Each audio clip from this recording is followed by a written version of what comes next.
everybody. Welcome to your first week of HPSI 2.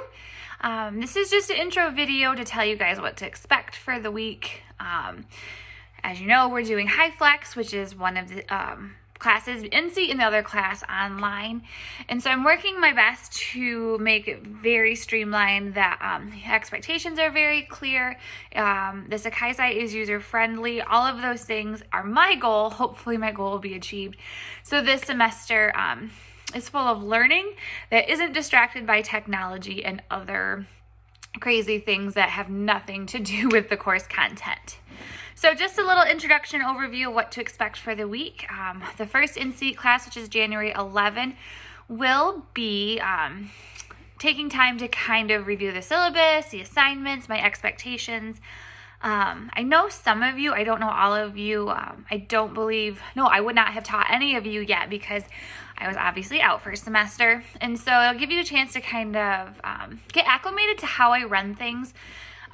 It'll be different than what Dr. Meerman did just because we're two different instructors, although she was the one who has kind of been my mentor and teacher. We are two different people. I'm going to try to make sure that I carry all of the content that you learned in first semester with HPSI 1 into HPSI 2, and that it's hopefully as understandable and streamlined as possible. So after we review the syllabus, we'll do a little brief review of the content from HPSI 1, primarily those 15 dimensions of person environment over time. Hopefully those have been pounded into your head, and that's something that didn't escape from your brain over the winter break. We're going to be talking about them ad nauseum during HPSI 2 because every life stage that we go through, we're going to reflect on the different dimensions. It's a huge part of the final presentation and paper, and so it's something I want to make sure that we're all on the same page. In case there was something that Dr. Meerman taught a little bit differently than I usually teach, I just want to make sure that we're all understanding everything in the exact same way. And then I'll kind of talk a little bit during class on what this concept of life course perspective is. I've mentioned it a couple times. You'll see it all over the week 1 Sakai page. So we're going to talk a little about what the heck does a life course perspective mean?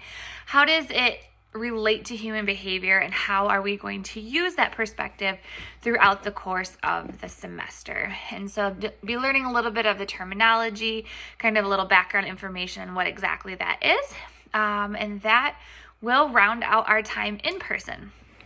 And so then for the online class on, I believe, the 14th, which is the Thursday, we'll be doing chapter 2, which is all about conception, pregnancy, and birth.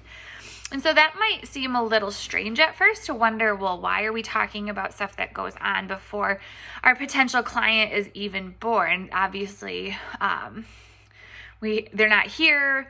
What does this have to do with anything? And so you'll learn through the content, through the chapters that you read and the activities online, a huge role that all of this pre-birth stuff has on kind of setting the stage for a client's functioning and possible risks or protective factors that might go into how they develop as they go through all the different life stages. So there's a lot of different things to consider. We'll be looking at different reproductive methods, prevention methods, kind of some risk factors that present themselves during this stage, and then some ethical dilemmas that we might face during this.